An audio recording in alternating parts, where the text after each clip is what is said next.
Voimatel rakentaa huoltovarmuuskriittistä infrastruktuuria. Me rakennetaan myös yhteisöä, jota ohjaa periaate, jossa ihmiset on meidän suurin voimavaramme. Jos ihmiset ei voi hyvin, Voimatel ei voi hyvin.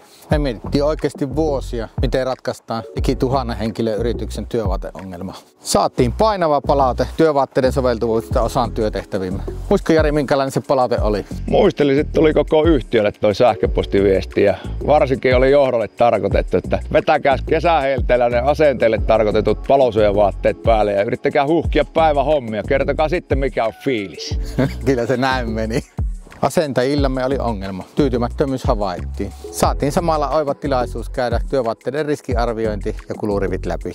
Mietittiin, voitaisiko me työtyytyväisyyden lisäämisellä tehdä tästä business case siten, että kustannukset laskee ja tuottavuus paranee. Aika tuttu tarina Dimexin näkökulmasta. Asiakkaan riskikartoitus oli vanhan riskiarvion mukainen. Väärät vaatteet vääriin olosuhteisiin. Me ollaan raskaan työvaatteen asiantuntija ja me halutaan olla paras kumppani. Oli selkeää, että me halutaan tähän mukaan. Tehtiin kilpailutus, päädyttiin Dimexiin. Tehtiin samalla naisille omaa mallista. Saatiin lisättyä henkilöstötyytyväisyyttä ja samalla lisättyä kokonaiskustannustehokkuutta. Tuottavuus ja työtyytyväisyys parani. Hyvin yksinkertaista. Asiakas ymmärsi, että kyseessä ei ole vain pelkkä vaatteiden osto, vaan se on koko prosessi.